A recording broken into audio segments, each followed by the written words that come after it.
They're working against me. Lewis Hamilton's shocking outburst after the Belgian Grand Prix has sent shockwaves through the Ferrari garage. Don't miss the end. The colossal fine the team is planning could break records. Subscribe to stay informed about the latest Formula One news. Ferrari now finds itself ensnared in a web of its own contradictions, trapped between outright denial and growing internal chaos. The Scuderia isn't merely scrambling to save face, it's desperately trying to preserve its identity. The brand built on passion, precision, and championship pedigree is now looking more like a house divided. Behind the scenes, high-level negotiations are unfolding. Hamilton is being courted with a barrage of last-minute offerings, exclusive technical debriefings, personalized engineering appointments, even whispers of garage reorganization aimed at reinforcing an illusion of equality. But Lewis Hamilton, the veteran of countless battles both on and off the circuit, isn't buying it anymore. He's past the stage of listening to sugar-coated statements or vague assurances. He's heard these same rehearsed lines before, words that evaporate the moment a camera pans away or a new crisis takes center stage. For Hamilton, silence would now be synonymous with surrender. And surrender is not in his DNA. This isn't politics. This is legacy warfare. And if carving out that legacy means walking away from a prancing horse and straight into the arms of a former nemesis team, so be it. If it means switching allegiances to the very camp that once hunted him down with relentless aggression, then so be it. He'll go. And he won't look back. He'll rise again, not with apologies or compromise, but with unflinching purpose. Because for Lewis, a line wasn't just crossed, it was obliterated. And the only thing more formidable than a wounded champion is one who finally decides to unleash the truth. What erupted inside the Ferrari compound this weekend was nothing short of explosive. Amid a weekend already weighed down by technical instability, internal friction, and political storm clouds, something irreparable fractured inside the red garage. This wasn't about missed apexes, a botched tire strategy, or unlucky timing. No, this was something far more fragile and infinitely more volatile: the disintegration of trust. The unraveling of what was sold to the world as a once-in-a-lifetime alliance built on mutual ambition, legacy, and shared goals. The sequence of events that detonated just hours before qualifying didn't just send tremors through Maranello. It triggered aftershocks felt across the entire Formula One landscape. The relationship between Hamilton and Ferrari, still young but once electrifying, now sits on the verge of implosion. Not over performance alone, but over something far more personal: betrayal.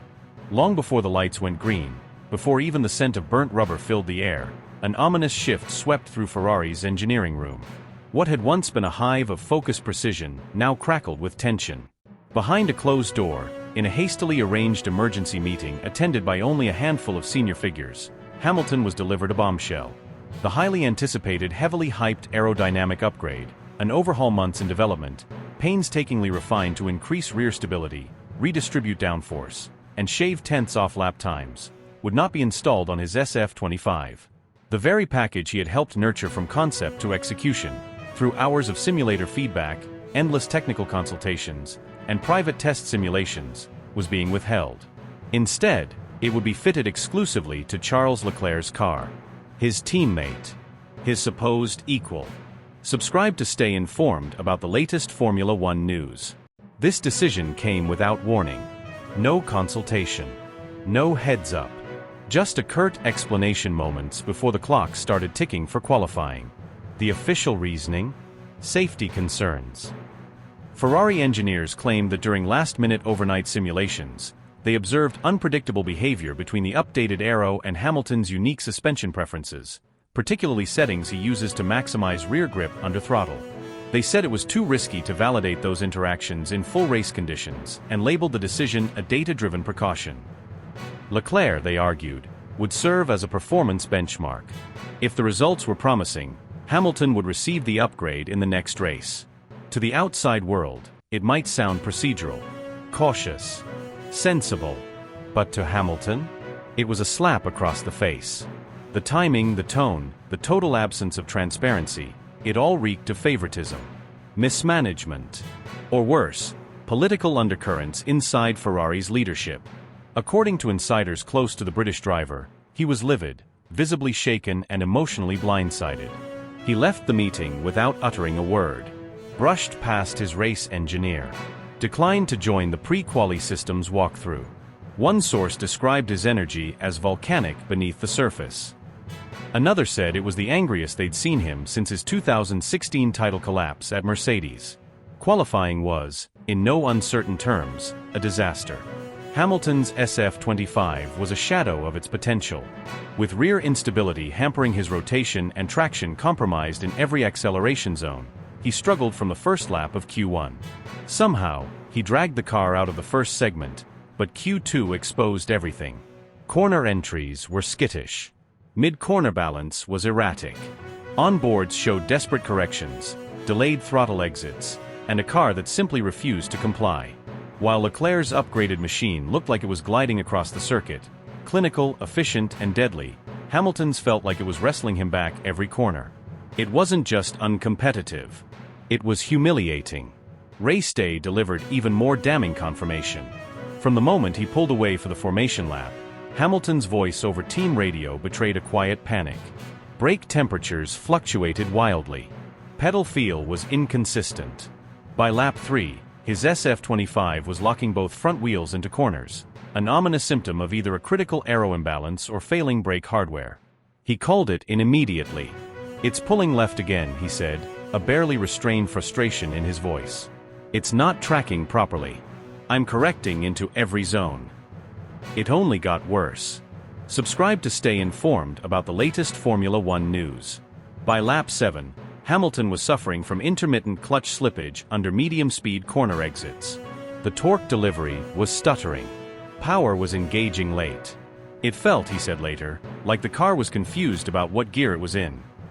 By lap 10, his brakes were so overheated he was forced to lift early into corners by nearly 30 meters, effectively neutering his ability to defend or attack. Meanwhile, Leclerc was flying. The upgraded aero allowed for better tire conservation, cleaner airflow across the diffuser, and pinpoint control through traction zones. He used it to great effect, passing with precision, defending when needed, and seizing on a late race safety car to leapfrog a rival for a dramatic podium.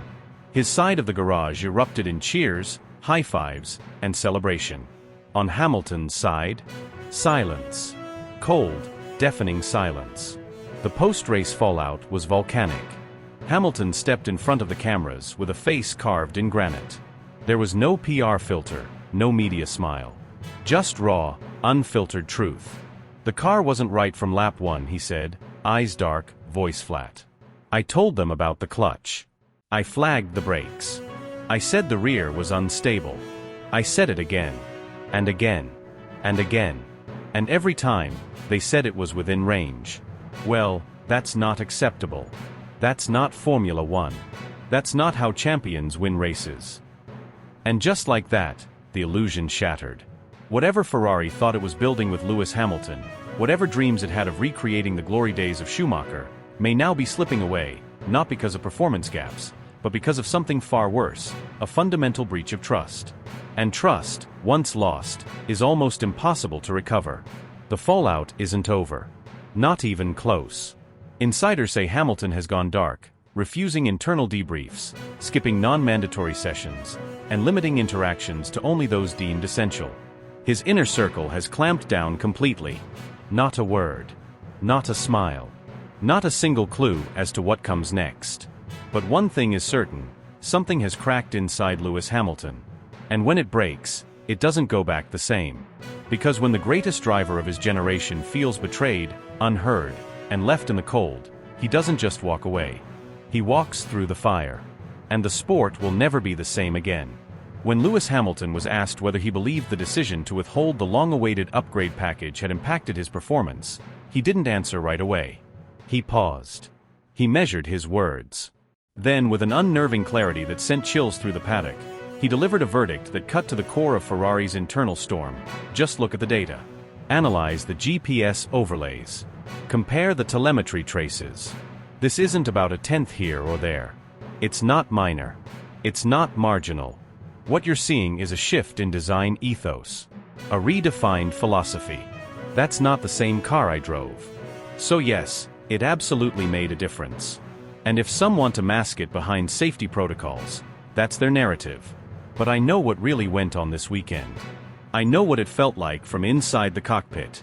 And more importantly, I know what I wasn't trusted with. His words weren't just technical, they were explosive. Not just a critique of hardware, but a quiet detonation of trust. A veiled accusation. A public acknowledgement of a rift that appears to run far deeper than a single race. A wound that may no longer be able to heal. Ferrari's PR machine immediately went into overdrive, desperately attempting to contain the fallout, but the damage was already done. The paddock buzzed with speculation. Insiders whispered about brewing factionalism within the team, power games between departments, hidden allegiances, and a preferential tilt toward their prodigal son, Charles Leclerc. Others interpreted Hamilton's situation as symptomatic of a deeper strategic shift, one where his role was no longer central, but instead reduced to that of a disposable asset in a story no longer written with him as the lead. What remains indisputable is that Hamilton walked away from Spa feeling more than just disappointed, he felt deceived. Not merely outpaced or outstrategized, but fundamentally betrayed by a team that had once sworn equality and mutual respect. In a championship where thousandths of a second can decide legacies, the human element, the intangible currency of belief, loyalty, and integrity, matters even more. And this weekend, Hamilton was stripped of all three. His silence in the paddock afterward, his refusal to participate in team debriefs, and his decision to exit the track in a privately chartered jet spoke volumes. There was no dramatic exit, no slamming of doors. Just a cold, calculated absence. The type of silence that signals not retreat, but a gathering storm. And make no mistake, the reckoning is coming. It won't be whispered. It will be thunderous. The air around Hamilton's tenure at Ferrari, once filled with hope and promise, is now thick with volatility. What was once hyped as a legendary partnership, the greatest driver of his generation joining the most storied team in history, has mutated into a pressure cooker of disillusionment, suspicion, and searing frustration. The Belgian Grand Prix, already burdened with meteorological unpredictability and high-stakes engineering calls, became the epicenter of a relationship crisis that could define not just the rest of Hamilton's season, but possibly the remainder of his Formula One career. For a man who built his empire on precision, discipline, and transparency, what happened at Spa wasn't just a setback. It was a slap in the face. A visceral insult. It was, perhaps above all else, personal. The numbers were damning. 16th place. A position that barely registers for a driver of Hamilton's caliber. The car, his car, felt uninspired, unrefined, unstable. Meanwhile, on the opposite side of the garage, Leclerc was celebrating on the podium. His Ferrari seemed to dance through the corners, grip with unshakable confidence, and launch out of turns with ferocious acceleration. It wasn't just a different setup, it looked and behaved like a different breed of machine. And for Hamilton, the sting wasn't in the result. It was in the decision, the deliberate withholding of the very upgrades he had spent weeks advocating for. Upgrades he had helped shape, test, and refine. Gone. Not due to rain. Not due to crashes. Not due to production delays. But by conscious internal choice. Everything, the refined clutch actuation module, the redesigned aero fins with new vortex-generating elements, the lightweight suspension, was delivered to Leclerc, and Leclerc alone. That choice wasn't just tactical. To Hamilton, it was symbolic. A red flag that screamed, "You're not the priority." And he didn't shy away from expressing it. "We signed on with the understanding of fairness," he said post-race, voice barely containing its fury. That was the principle. That was the commitment. You don't compete at this level just to be present. You come to win. But you can't win with inferior tools. You can't wage war with half a weapon. What happened here wasn't about raw pace, it was about where decisions were made, and who they were made for. And that was as clear as daylight. Perhaps the most brutal irony of the entire debacle lies in the fact that Hamilton wasn't just a supporter of the upgrade initiative, he was its architect. While Ferrari's technical division remained cautious, fearing instability in downforce loads during rapid direction changes at Spa's high-speed complexes, Hamilton urged forward. He committed himself fully. Countless simulator sessions, some stretching past 2 a.m. days spent buried in performance reports. Pages of feedback. Annotated diagrams. Back and forths with control systems engineers to revise clutch curve thresholds. Sector-by-sector simulations. Wind tunnel test notes. Even custom telemetry overlays requested directly by Hamilton himself. No one was more invested. No one believed more. And yet, when it came time to race, the fruits of that labor were handed to someone else. The team's justification? Politely vague. Carefully crafted. Executives cited structural caution, component reliability under race load, and the need to gather deep telemetry from a single use case.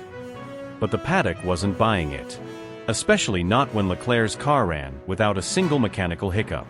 Analysts found a consistent delta of nearly half a second per lap, particularly pronounced through Eau Rouge, Les Combes, and the bus stop chicane. The aerodynamic tweaks created less drag on straights, and the new clutch map allowed sharper launches and cleaner exits from mid-speed corners. The advantage was glaring.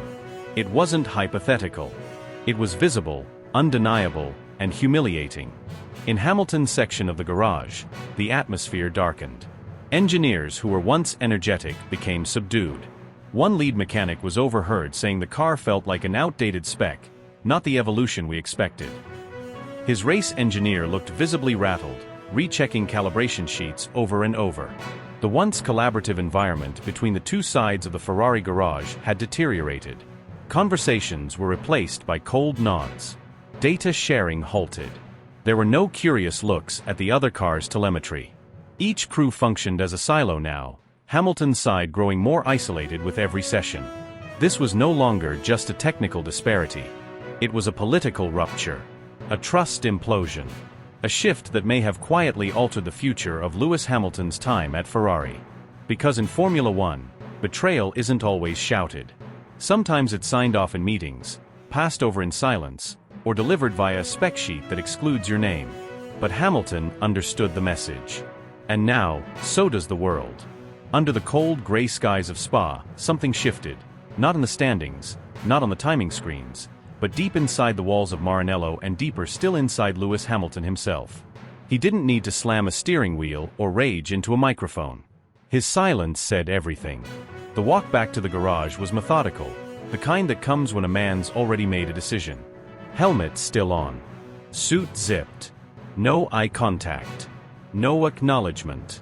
Just footsteps echoing through a paddock that suddenly felt like enemy territory.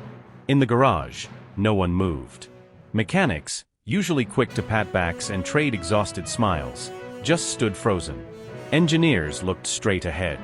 Pit wall staff avoided their headsets like they might be cursed. There wasn't frustration. There wasn't confusion. There was fear. The kind that only creeps in when everyone knows the truth but no one dares say it out loud. He'd been left out. Undermined. Maybe even sacrificed. The debrief wasn't loud. It wasn't long. But it was devastating. Hamilton dissected every failure with terrifying clarity. From torque inconsistencies that ruined corner exits, to outdated rear suspension behavior under shifting aerodynamic load, to energy deployment settings that inexplicably didn't match what had been agreed upon in the pre-race sim runs. There were no raised voices. Just cold facts. And then he left. No media carousel. No waiting fans. No hospitality lounge. He didn't even take off his helmet until he was alone. What had once been a team built around legacy and redemption now looked like a crumbling facade. The unity they had sold the world was shattered, and Hamilton had seen straight through it. Behind closed doors, panic set in. Department heads pulled into unscheduled meetings. Internal Slack channels locked down. Technical staff whispered in corners, suddenly paranoid about every log file, every decision, every unexplained deviation from plan. A post-midnight memo from the top demanded narrative discipline. But discipline can't fix broken trust. And it can't fix whatever had gone catastrophically wrong between Hamilton and the people who promised him a shot at history. Sponsors noticed. Their silence was louder than ever. Executives who had championed Hamilton's arrival were now quietly requesting performance reviews. Graphs. Analytics. Explanations. They weren't asking if something was wrong. They were asking how bad it really was. Because the optics couldn't be salvaged with press releases or Instagram reels. The world had seen it happen in real time. Leclerc's podium celebration, intended to be a moment of relief, turned into a flashpoint. Fans weren't cheering. They were demanding answers. Hamilton's followers flooded Ferrari's socials with hashtags that burned like wildfire. Hashtag sabotage in Spa. Hashtag justice for Lewis. Hashtag broken at Maranello. Comment sections imploded. Threads exploded. TikToks analyzed telemetry data frame by frame. The fanbase didn't need proof, they felt it. The strategy gaps. The lack of updates. The radio silence. The different tone used with Charles. It all added up. Something wasn't right. More damning were the whispers from inside. Low-level staffers speaking anonymously. Engineers asking off-the-record questions. Confidants from Hamilton's own camp hinting that this wasn't isolated. That it had been building. That Spa was just the boiling point. And now, suddenly, other teams were watching. No direct contact, no emails, no contracts. But eyes were locked on Maranello. Because when Hamilton becomes available, not technically, but spiritually, every major team re-evaluates their long-term plan. Quiet inquiries begin. A door half shut can be opened in seconds. And yet, Hamilton remained composed. Publicly. Interview answers clipped, polite, practiced. But not warm. The usual mentions of teamwork, belief, growth. They were gone. The posts became clinical. His body language detached. The little rituals, thanking the crew, acknowledging the crowd, missing. Like a man going through the motions for an audience he no longer trusted. Those who followed his journey from McLaren to Mercedes, and now Ferrari, knew the signs. Not of a man defeated, but of a man done playing the fool. The rage wasn't public because it didn't need to be. The pain wasn't denied, it was weaponized. And while Ferrari scrambled to contain narratives, control messaging, limit leaks, it was already too late. This wasn't about engine modes or pit windows or tire degradation.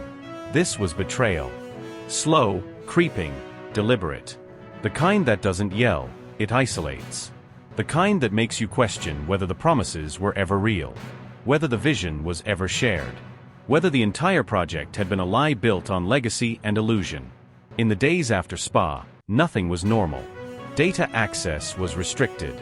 Briefings shortened. Cross-department conversations suddenly stopped. Trust, once shattered, doesn't repair itself. The factory buzz that once accompanied Hamilton's arrival turned to murmurs, then to silence. It was the silence of a team splintered, of a dream fractured, of a legend no longer willing to wait. And while the media speculated, while the fans fought, while the garage tried to reset, Hamilton quietly flew back home. No entourage. No posts. No words. Just silence. The kind that comes before the storm. As dawn broke the following day, the headlines had already morphed from rumors to reckoning. What had been whispered in private was now plastered across every motorsport outlet on the planet. Hamilton and Ferrari, the fracture is real.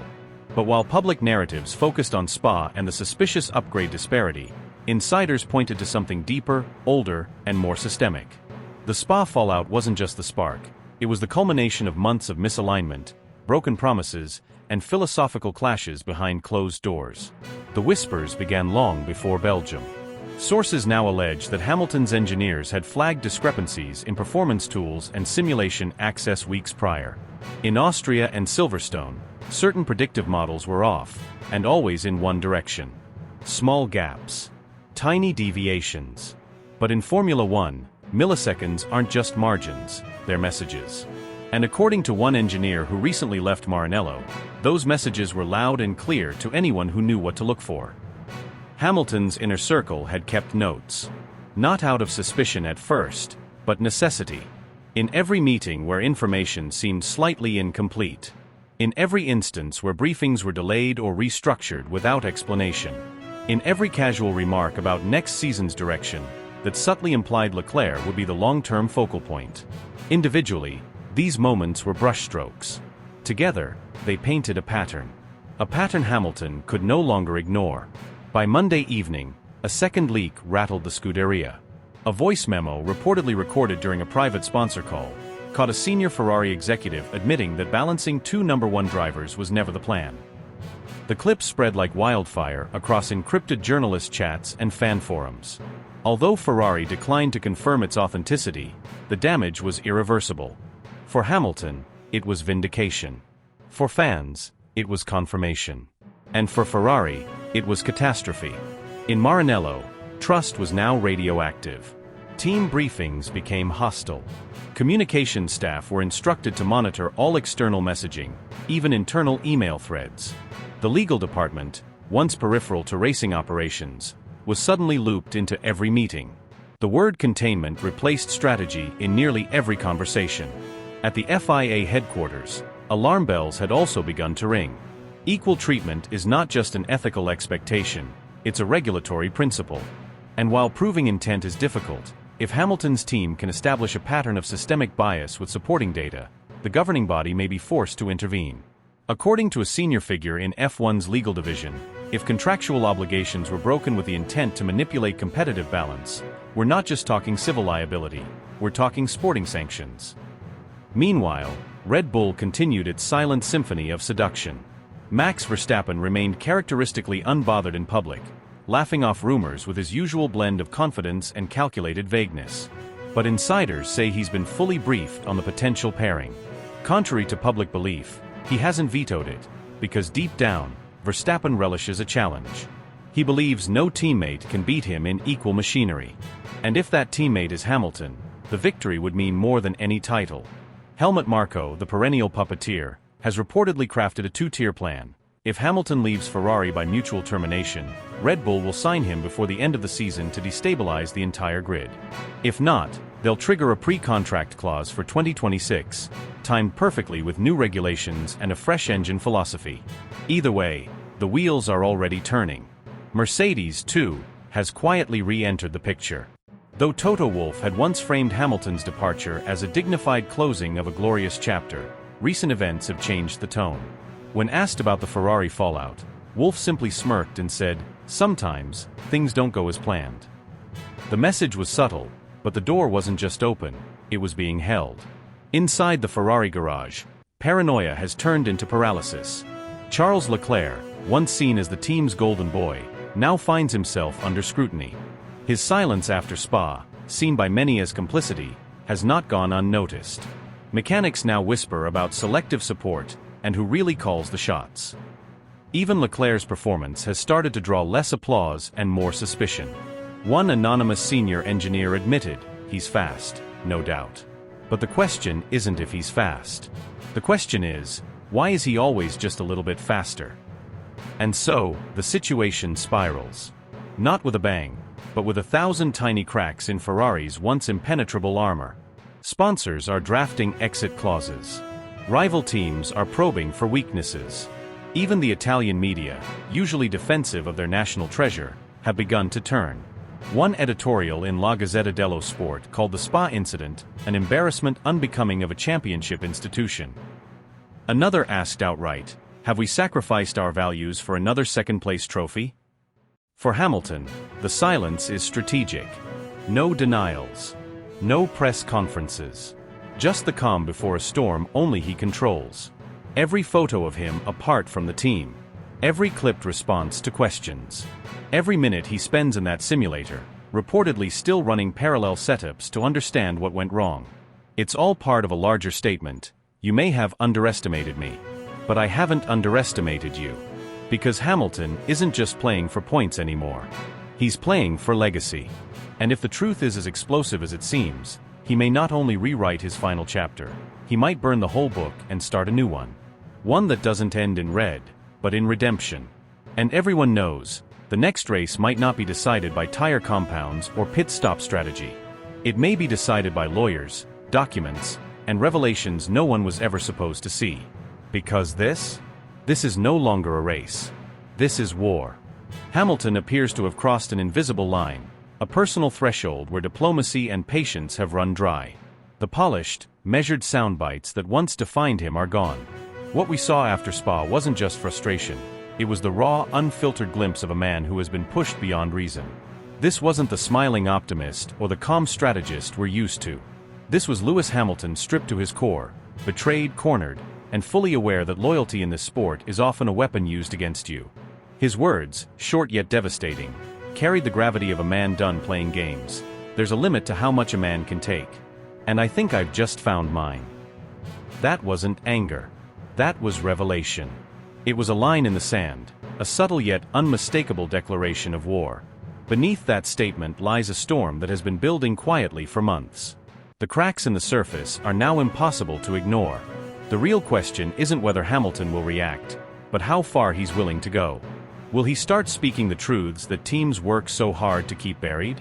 Will he dismantle Ferrari's narrative piece by piece in public, exposing the politics and power struggles behind their glossy facade? Could he pull the nuclear option, walking away mid-season, detonating the championship picture in a single move? Or will he channel every ounce of anger and betrayal into the cockpit, driving like a man possessed, transforming bitterness into sheer, unstoppable dominance? The paddock is on edge. Rivals smell blood but tread carefully, knowing that a wounded Hamilton can be more dangerous than ever. Within Ferrari, every meeting must feel like a minefield, tense, uncertain, desperate for control. PR teams are scrambling, rewriting statements, trying to frame the chaos as strategy rather than collapse. Journalists are circling like vultures, waiting for the moment when the next explosive quote drops. And the fans? They are glued to every frame, every radio transmission, dissecting Hamilton's tone, his body language, even his silence. Social media has become a storm of theories and conspiracies, each one feeding the narrative that something seismic is about to happen. Ferrari may have underestimated the man they brought into their fold. Lewis Hamilton is not just a 7-time world champion. He's a cultural force, a brand, and a voice that can command headlines across the globe. When someone like that feels wronged, you don't just risk losing a driver. You risk awakening a juggernaut that no amount of PR spin can contain. If this partnership is collapsing, it won't be quiet or forgettable. It will be the kind of downfall that feels like a Hollywood script, loud, dramatic, and unforgettable. A swan song laced with both fury and brilliance, the kind that leaves scars on everyone involved. Whatever comes next will not be mild, nor will it be reversible. If whispers of Hamilton's talks with Red Bull, or worse, his alleged willingness to expose Ferrari's internal chaos, are true, Formula One is heading into one of its most volatile and gripping chapters yet. A storm of controversy, power plays, and pure defiance is brewing. And when it hits, the sport will never be the same. This isn't just discontent. It's the spark of something much larger. A reckoning. A rebellion. And perhaps the birth of Hamilton's final and most defining stand. A stand that could change the balance of Formula One forever. Hamilton himself seems to have crossed an emotional threshold. Gone are the carefully measured answers, the rehearsed diplomacy, the trademark optimism. What the world saw after Spa was a man pushed to the brink, a legend grappling not just with the betrayal of a team, but the realization that loyalty in this sport can be a one-way street.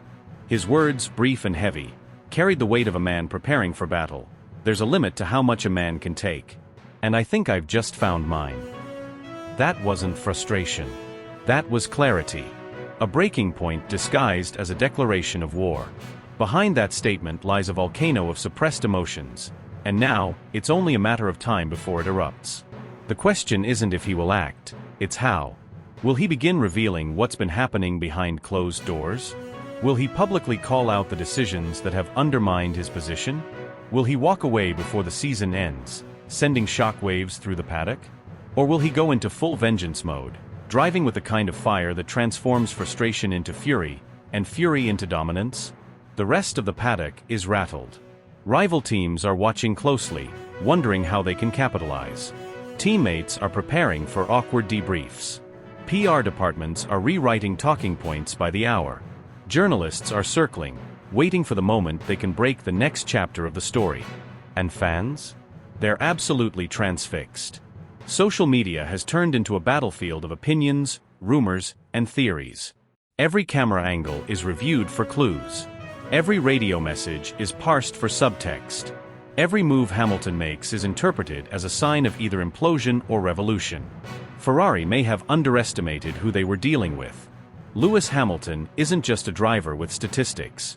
He's a global icon with influence that extends far beyond the track. And when you wrong someone like that, when you strip away their faith in your project, you don't just lose a driver.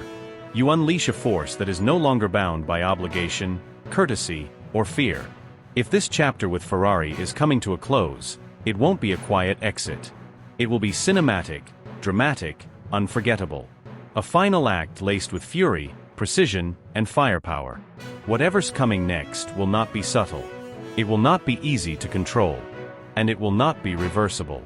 If the rumors are true and Hamilton is already in deep conversations with Red Bull, or worse, preparing to air out everything he's kept silent for months, then the sport is heading into one of its most chaotic, controversial, and unforgettable eras.